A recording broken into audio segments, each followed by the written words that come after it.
the twin suns of the small colony world were setting behind the red hills, painting the sky in deep orange and violet. Traders were closing their shops, workers were returning from the mines, and children were being called indoors. Life in the settlement moved with a steady rhythm, except for the whispers that followed one figure through the streets. The girl walked with her head low, her dark hair falling over her face, and her steps light as if she wished to disappear. People pulled their children aside when she passed. Shopkeepers looked away, pretending not to see her. Some muttered under their breath. Everyone knew her name, but they called her something else, a word filled with fear. They called her wild and dangerous. No one wanted her near their homes. No one offered her food or kindness. She had been left alone for years, surviving on scraps and whatever she could find near the edges of the settlement. She did not speak to anyone, and no one spoke to her, unless it was in anger. Strange accidents happened when she was around. Windows cracked, flames jumped too high, winds rose without warning. People blamed her, though no one could explain why. That evening, as she moved past the last row of houses, a group of young men blocked her way. They laughed and shouted, tossing small stones at her feet. She kept her eyes down, hoping they would lose interest. But they enjoyed her silence. "You should not be here," one of them said. "Everyone knows what you are." She said nothing. The stones grew larger. One struck her shoulder, and though she did not cry out, her fists clenched. The air around her grew sharp and restless. The young men stepped back for a moment, but then laughed again, trying to show they were not afraid. That was when someone else appeared. A man with simple travel clothes and a small pack walked toward the group. His name was Daniel. He had arrived on the colony world only 2 days before, looking for work and a place to settle. He was human, from a far-off planet, and most people had paid him little attention. But now he stopped when he saw the scene before him. "What is going on here?" Daniel asked, his voice calm but firm. The young men sneered. "This is no concern of yours, traveler. She is dangerous. Best stay away." Daniel looked at the girl. She stood tense and silent, as if expecting another blow. Her eyes, when they lifted for a brief moment, were filled with pain and something deeper, something like fear. He stepped forward. "Throwing stones at a girl is not courage," he said. "Go home before you shame yourselves further." The young men grumbled, muttered a few threats, but the steadiness in Daniel's eyes made them hesitate. Slowly, with curses under their breath, they left the path and disappeared back into the settlement. Silence followed. The girl turned as if to leave as well, but Daniel called out gently, "Wait. Are you hurt?" She paused but did not answer. "I saw what they did," he continued. "You do not deserve that. Let me help." For a long moment she stood still, her back to him. Then she shook her head and walked away toward the hills. Daniel watched her go, feeling a weight in his chest.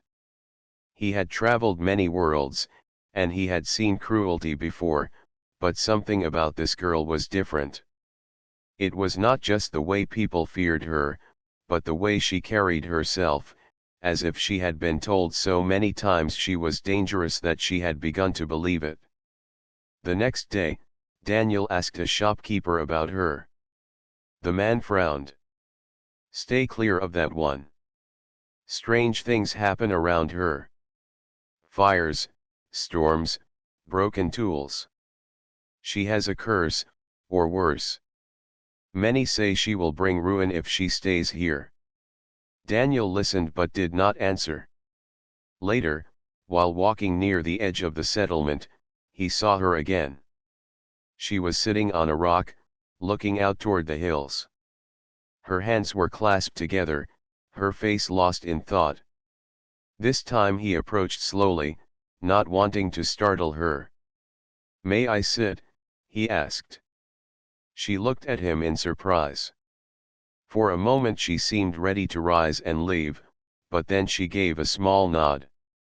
Daniel sat beside her, leaving a respectful distance.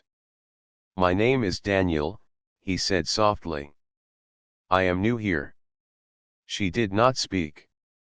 "I saw what happened yesterday," he continued. "I do not think you are dangerous. I think you are alone." At that, her head turned slightly. Her eyes met his, and he saw both caution and curiosity. She finally spoke, her voice low and unsure. "They are right to fear me," she said. Daniel shook his head. "Fear does not always mean truth. Sometimes it only means people do not understand." Her gaze lingered on him for a moment longer, then she looked away. But she did not rise to leave. That was enough for Daniel. He decided then that he would not turn away from her, no matter what the others said. The sun dipped lower, and a cool wind swept across the hills. The girl shivered, and Daniel quietly unrolled his travel blanket, placing it between them. She hesitated, then pulled it closer around her shoulders. For the first time in years, she felt the touch of kindness. And for the first time, Daniel wondered if his journey to this world had a greater purpose than he had imagined. The settlement was quiet in the early morning. Workers carried tools to the fields, children hurried to lessons, and merchants prepared their stalls. Daniel walked through the narrow paths with steady steps, though he noticed the suspicious looks that followed him. People had already begun whispering that he had spoken to the wild girl. He did not let their words trouble him. His thoughts stayed on the girl. He still did not know her name. He only knew the fear in her eyes and the loneliness in her voice. Later that day, while searching for work, Daniel saw her again. She was sitting near the river that ran past the edge of the colony, her feet just above the water. Her posture was tense, like someone always ready to run. Daniel approached slowly and stopped a few steps away. "May I sit again?" he asked. She gave no answer at first. Then, after a long pause, she gave a small nod. Daniel lowered himself onto the grass. The sound of the flowing water filled the silence. "I never learned your name," he said gently. She hesitated before replying. "My name is Myra." Daniel smiled. "Myra. That is a strong name." She did not smile back, but something softened in her face. No one had spoken her name kindly in many years. Most used only sharp tones, or the cruel title of wild and dangerous. "You should not be here with me," she said at last. "They will turn against you." "Let them," Daniel replied calmly. "I make my own choices." Her eyes widened at his words. No one had ever spoken like that before. Most people avoided her for fear of the settlement's anger. Yet here was a stranger who seemed unafraid. For a while they sat in silence. Myra picked up a small stone and tossed it into the river. Rings of water spread outward. Daniel watched the ripples. "Why do they fear you?" he asked softly. Myra's shoulders tightened. She drew her knees closer and lowered her head. "Strange things happen around me," she whispered. "When I am upset, when I am afraid, the world changes. Fire grows, winds rise, glass breaks. They say it is a curse. Maybe it is true." Daniel studied her with calm eyes. "Or maybe it is not a curse. Maybe it is something you have not learned to control yet." She looked at him quickly, as if the idea was new to her. Control. Yes, Daniel said. Every tool can harm or help, depending on how it is used. A blade can cut bread or cause injury. A flame can destroy, but it can also keep us warm. What you carry may be the same. Myra turned his words over in her mind. For so long she had believed the whispers, that she was only dangerous. Could it be something else? Could it be a gift? Their conversation ended when the sound of voices drew near. A group of women came along the river path, and when they saw Myra sitting with Daniel, their expressions hardened. One whispered loudly, "He will regret sitting with her." Another shook her head and hurried away. Myra stood quickly. "I told you. They will not accept this. You should stay away." Daniel rose as well. "I do not care what they say." But she was already walking away, her steps fast and uneven. That evening, Daniel found himself thinking of her again. He could see her strength hidden beneath fear, and he could sense how close she was to breaking under the weight of rejection. He decided he would not let her walk that path alone. The next morning he searched for her. He did not find her in the settlement or by the river.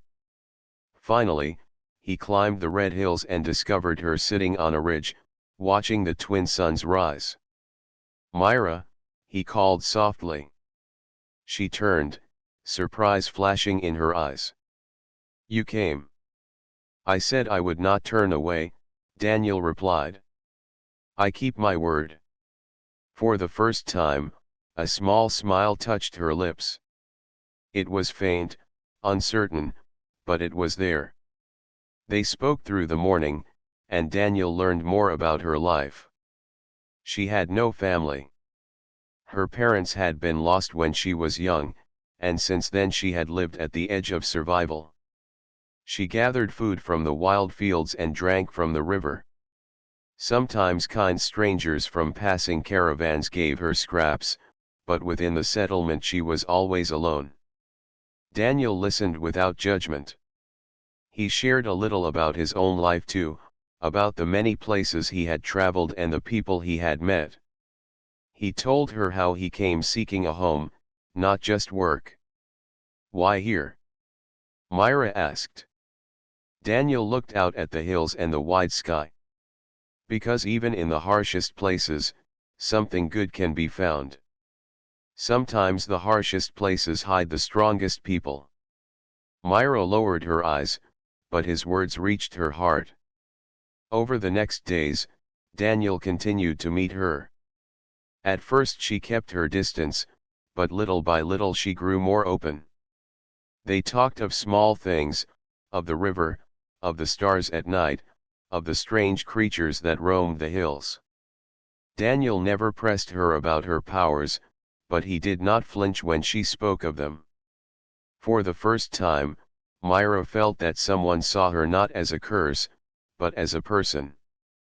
The settlement continued to whisper, but Daniel's steady presence gave her something new: hope.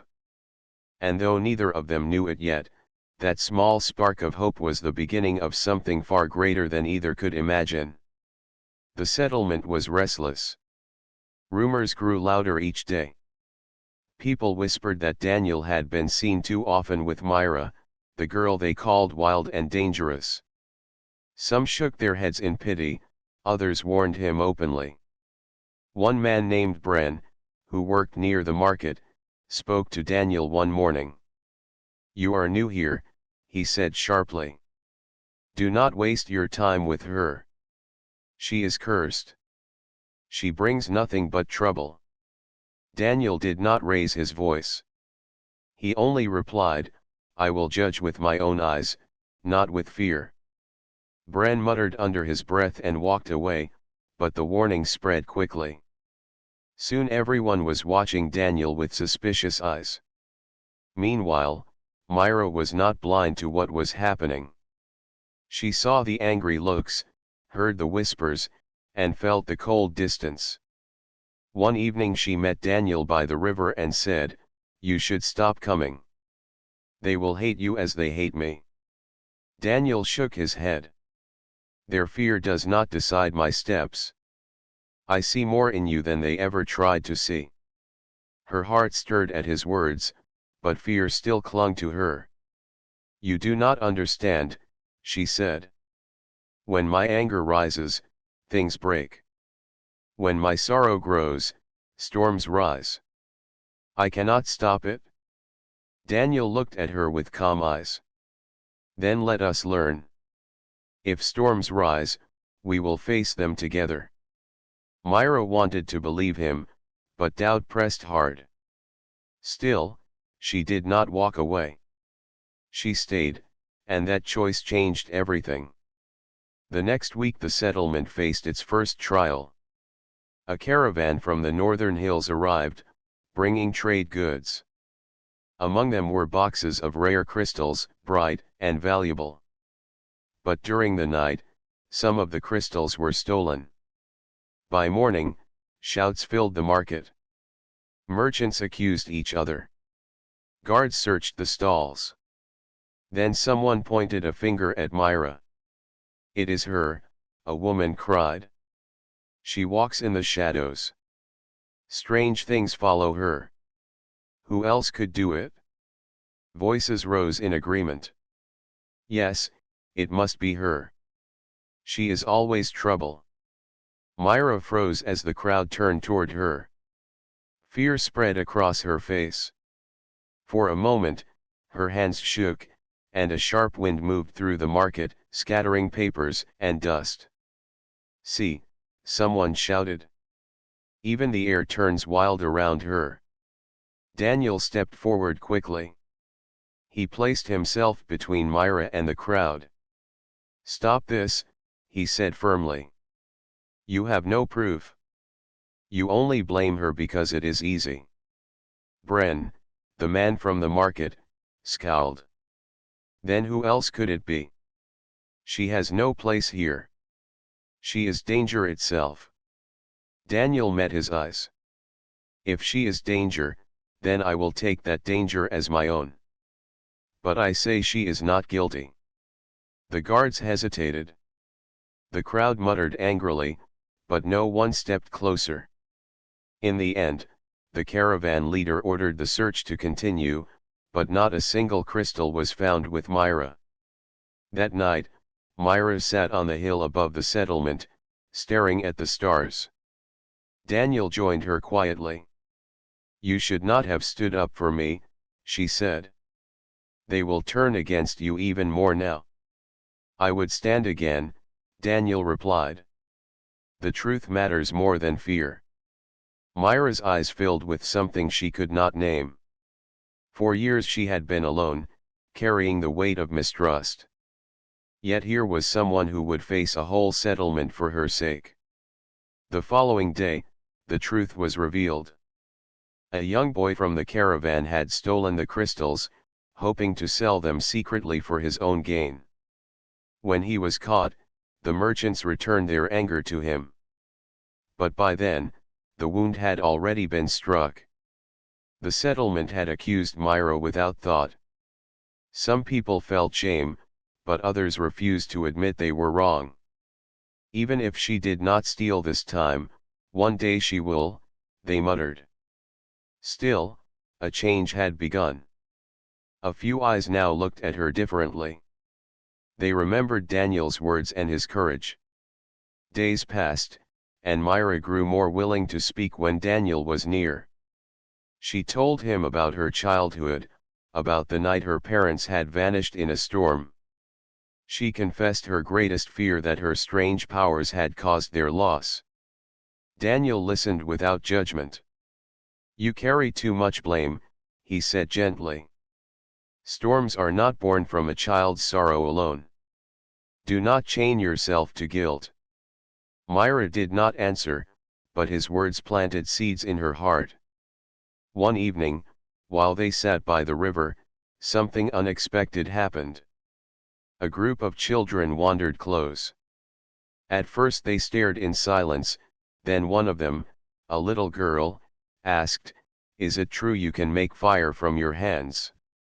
Myra froze, unsure how to respond. Daniel looked at her calmly. "Yes," Myra said at last. "But I do not wish to frighten you." The children whispered in awe instead of fear. One boy even asked, "Can you show us?" Myra hesitated. Her heart beat fast. She glanced at Daniel, who gave her a small nod. Slowly she raised her hand. A tiny flame appeared above her palm, glowing softly like a candle.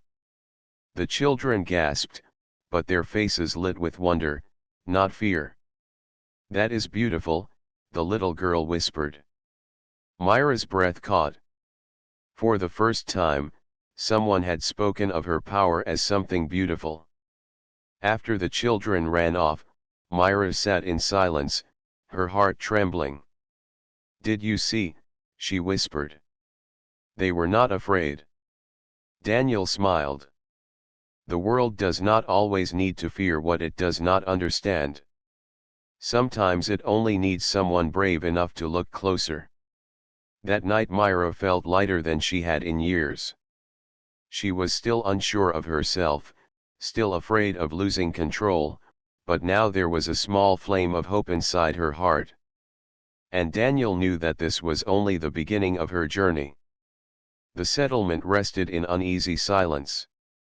Though the boy thief had been caught, the people still looked at Myra with doubt. She felt their stares whenever she walked past. Some children had begun to whisper about her flame trick with joy, but most adults stayed cold and wary. Daniel noticed the change but did not press her. He knew trust could not be forced. It had to grow, little by little, like seeds in soil.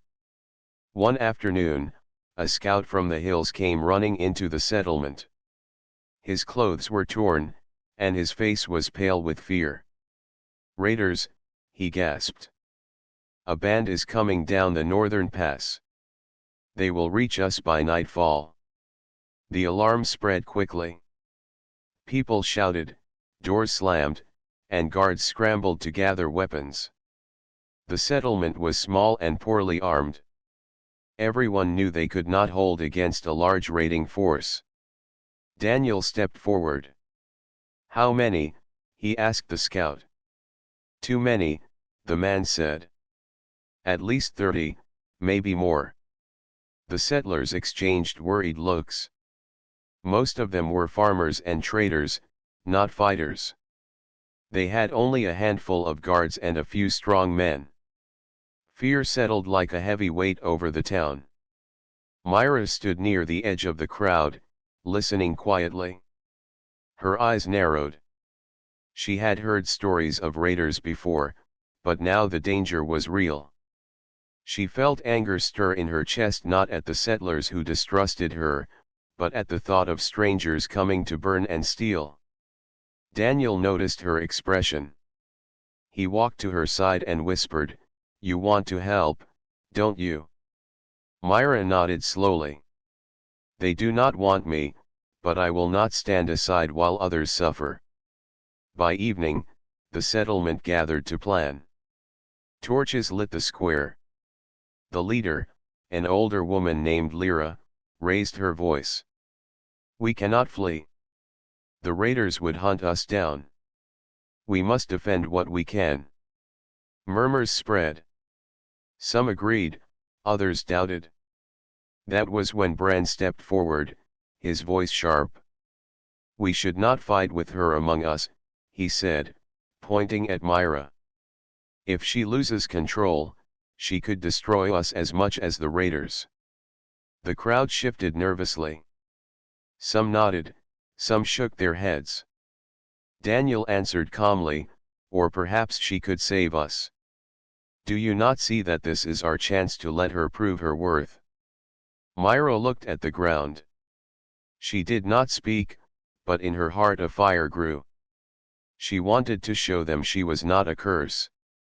That night the raiders came. Their torches glowed like red eyes in the dark as they descended from the hills.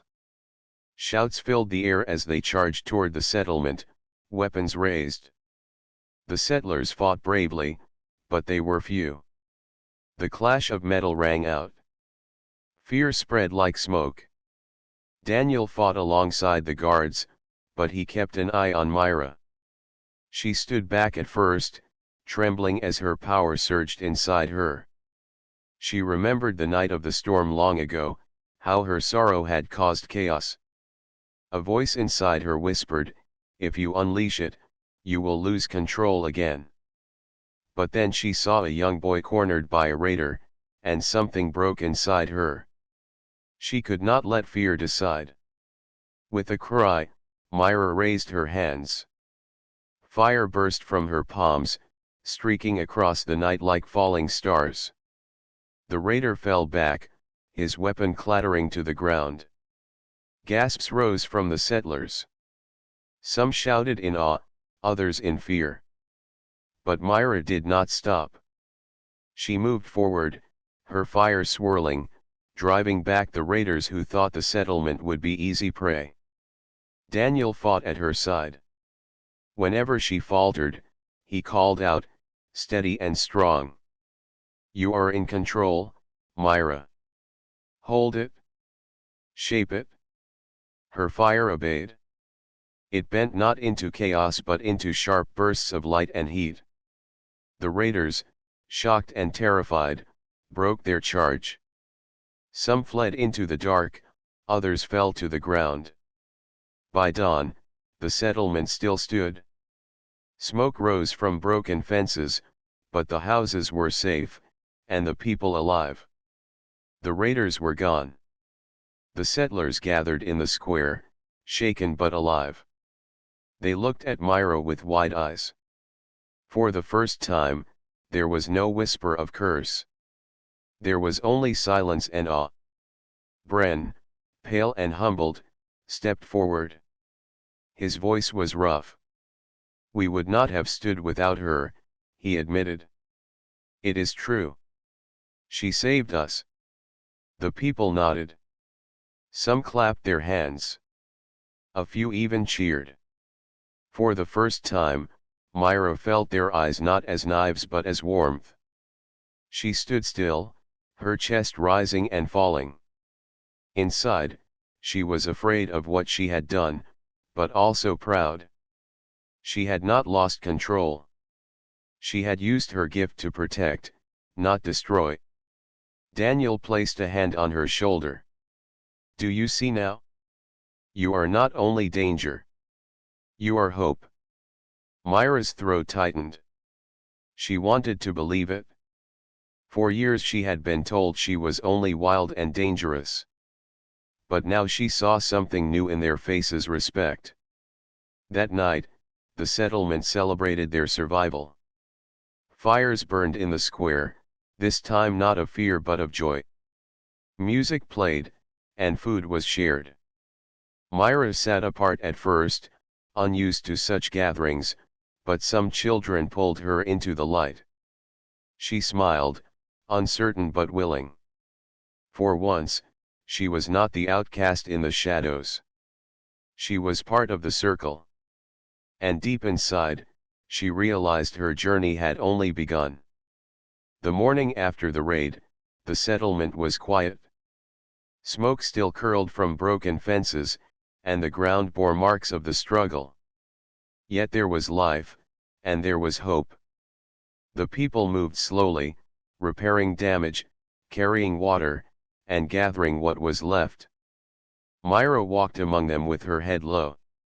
She expected to see the same suspicious looks she had always known, but the eyes that followed her now were different.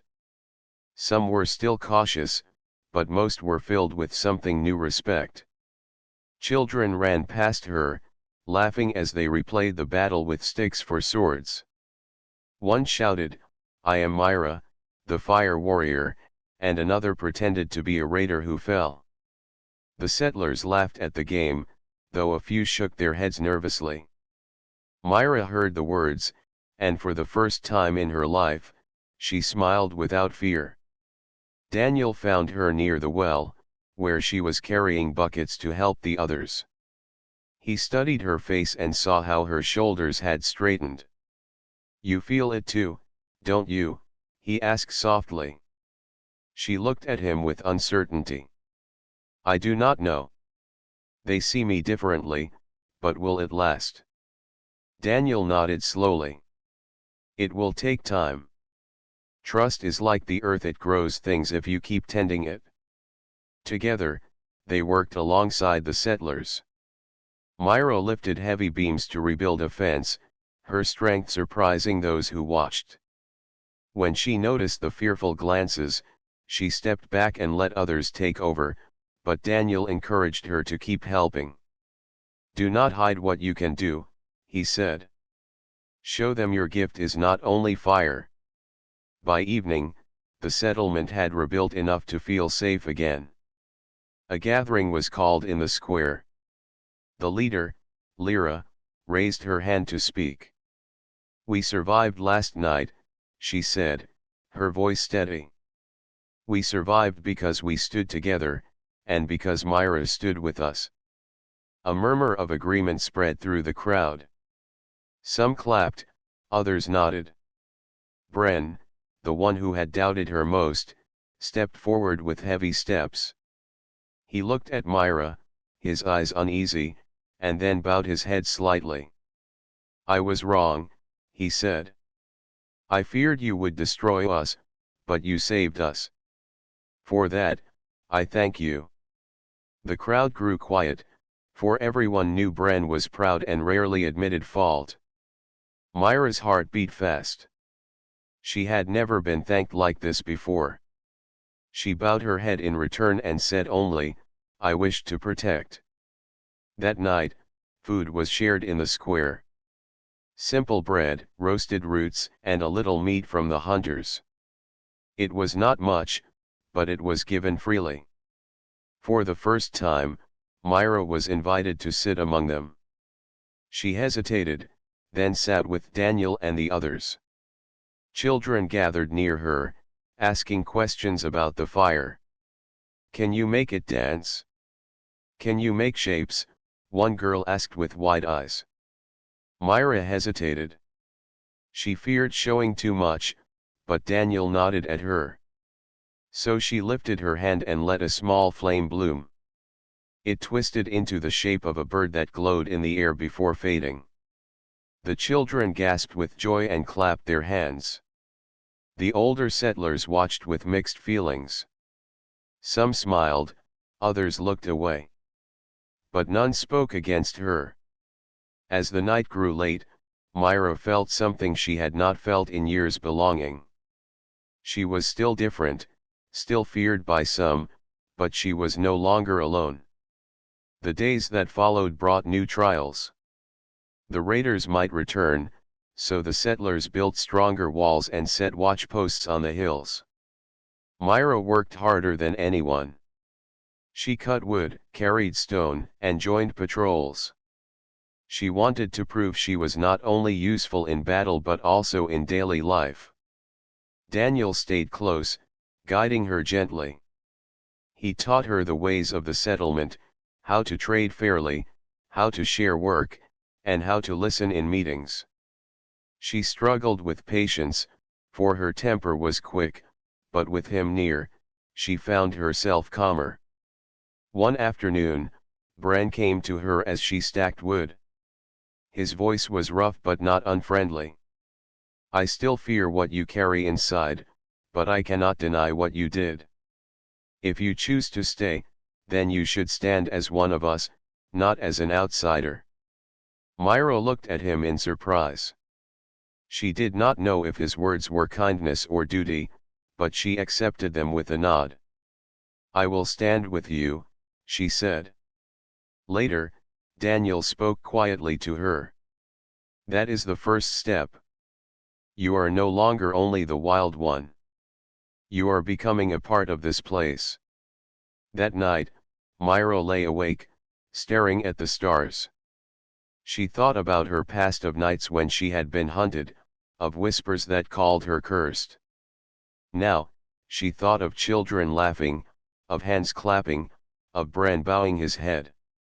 It was still strange, but she felt a new strength rising inside her. She whispered to herself, I am not only danger. I am more. And though she did not know what the future held, she finally felt she had a place worth protecting. The peace in the settlement did not last long. Days passed with rebuilding and training, but everyone knew the raiders were not gone forever. They had been pushed back, not destroyed. Fear returned when scouts reported smoke rising from the hills, far to the east. The raiders were gathering again, and this time their numbers were greater. The news spread quickly. People whispered of leaving the valley, of hiding deeper in the forests. Some packed small bags in secret. Bran argued in the square, saying the settlement could not withstand another attack. We are too small, he shouted. We must run before they come. Others disagreed. Lyra, the leader, stood firm. If we run now, we will never stop running. This land is ours. We stay, we fight, or we lose everything. The settlers turned to Myra. Their eyes searched her face, as if she alone could decide their fate. She felt the weight of their stares. Once, she had been an outcast, feared and hated. Now, they looked to her for strength.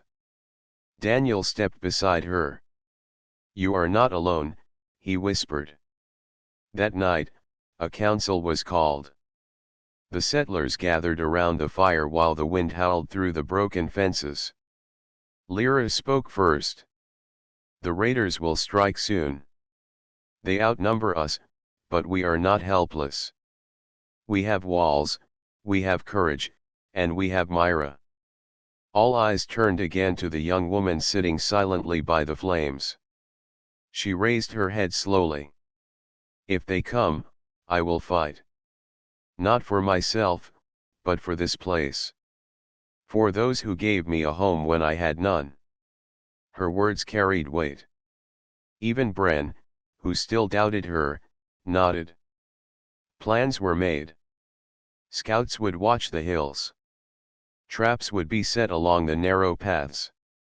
The fighters, though few, would be ready. Myra agreed to stand at the front when the battle came. The next 2 days were filled with tense work. Men sharpened blades, women prepared bandages, and children carried stones to the walls. Myra trained with Daniel, teaching him how to move quickly, how to strike and retreat. She showed him small ways to use fire without burning all around him. He was not gifted like her, but he learned fast. At night, when the fires burned low, she sat apart, staring into the dark. Daniel joined her once and asked, "Do you fear what comes?" She did not answer at once.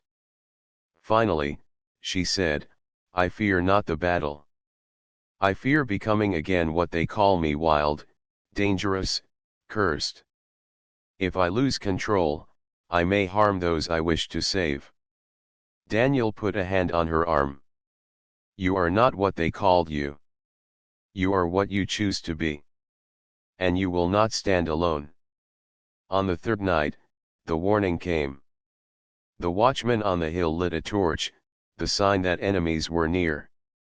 The alarm spread through the settlement like fire through dry grass. The settlers took their places. Children and elders hid in cellars, while fighters gathered on the walls. Myra climbed to the front gate, her eyes glowing in the torchlight. She saw them then, the raiders, dozens of them, moving like shadows through the trees. They came with cruel laughter and weapons raised.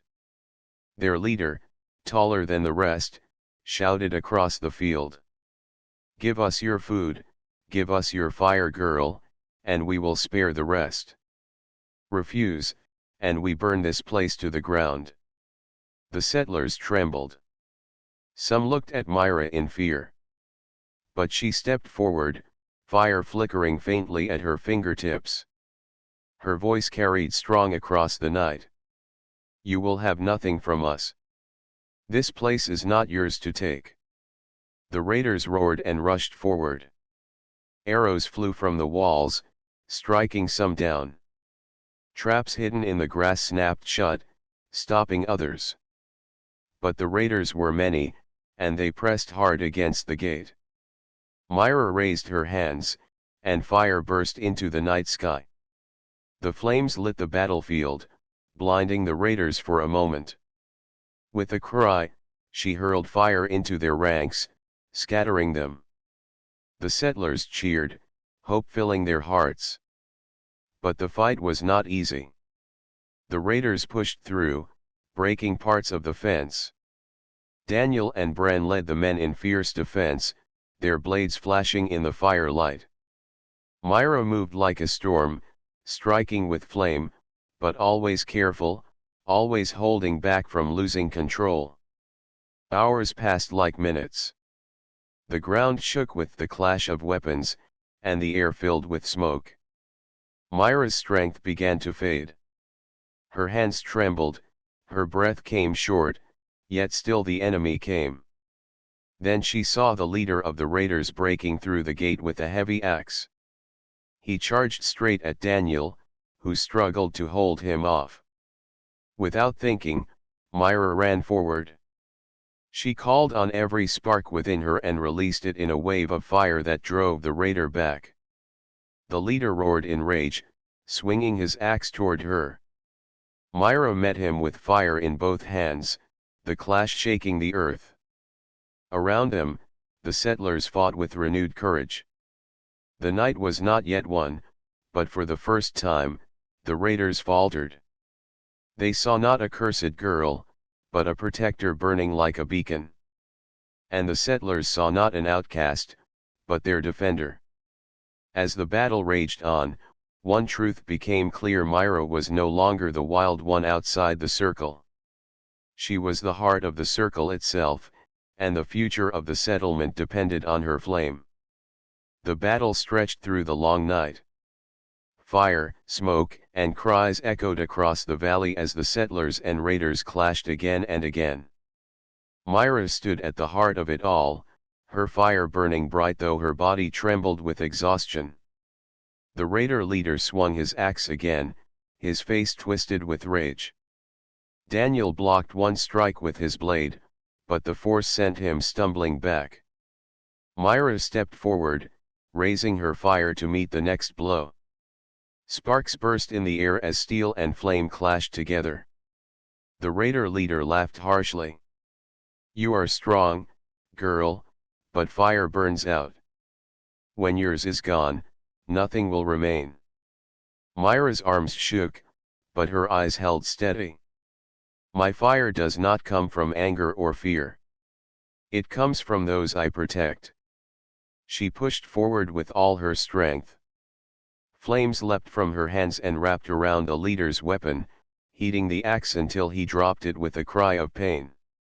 The settlers, seeing her stand so fiercely, gained courage. Bran shouted orders, guiding them to defend weak spots in the fence. Lyra raised a spear and fought side by side with the others. Even those who once doubted Myra now fought with her name on their lips. The raiders pressed hard, but every step forward cost them dearly. Arrows struck from the walls, stones rained down from the watchtowers, and Myra's fire blazed wherever the line began to break. Still, the raiders were many, and the night seemed endless. Myra's strength was nearly gone. Sweat ran down her face, her chest burned with each breath, yet she refused to fall. Daniel saw her weakening. He ran to her side, blood on his arm but determination in his eyes. "You cannot carry this alone," he said. "Let us fight with you." Myra looked at him, then at the settlers who struggled bravely behind him. Something inside her changed. All her life she had fought as if she stood alone. But now she saw the truth: she was no longer a lone fire. She was part of a greater flame. With new resolve, she lifted her hands high. The fire rose, not wild and uncontrolled, but steady and bright. It spread across the battlefield, forming a wall of light that separated raiders from settlers. The raiders, startled and afraid, hesitated. "Now," Myra cried. "Drive them back." The settlers rushed forward with renewed strength. Their blades struck true, their shields held firm. The raiders wavered, then began to fall back. The leader tried to rally them, but Myra stepped forward through the fire, her eyes glowing like embers. "You came to take what is not yours," she said, her voice ringing across the night. "But you will take nothing. Leave this valley, or you will never return from it." Fear spread among the raiders. The fire around her seemed alive, yet it did not burn the settlers who stood close by. It burned only for their enemies. At last, the leader snarled in defeat. He raised his hand, signaling retreat. One by one, the raiders fled into the dark forest, their cries fading into the night. Silence followed, broken only by the crackle of dying flames and the heavy breaths of the settlers. Slowly, they lowered their weapons. The battle was over. They had won. Myra dropped to her knees, her strength gone. Daniel caught her before she fell. "It is finished," he whispered. "You did it?" But she shook her head weakly. "Not I. We did it." Morning light spread across the valley, showing the cost of the fight. Fences were broken, homes damaged, and wounds covered many. Yet the settlement still stood, and the people still lived. Hope replaced fear in their hearts. In the square, the settlers gathered. Lyra spoke with pride. "Last night, we faced destruction. But together, we stood. Together, we endured. And none of us can deny who made that possible." She turned toward Myra, who stood beside Daniel, tired but unbroken. For a moment, Myra feared they would again call her dangerous. But instead, voices rose in one sound, her name. The settlers cheered not in fear, but in gratitude. Tears filled her eyes. All her life she had been shunned, called wild, cursed, unwanted. Now, for the first time, she felt something different. She belonged. Later, as the sun set behind the hills, Myra stood outside the repaired gates. Daniel joined her, his arm in a sling but his smile strong. "What do you see?" he asked. She looked over the valley where smoke no longer rose, where children played despite the ruins, and where people worked side by side to rebuild. "I see a home," she said softly. Daniel nodded. "And I see a future. Not just for them, but for you too." She turned to him, her heart lighter than it had ever been. "They will never forget what happened here. And neither will I." The fire within her no longer felt like a curse. It was a gift, one she would use not to destroy, but to protect. She was no longer the wild and dangerous outcast. She was a guardian, a protector, and part of a family. As night fell again, the stars shone bright over the valley. For the first time, Myra did not feel alone under their light. She stood with her people, and her flame burned steady in the darkness, a promise of hope for the days to come.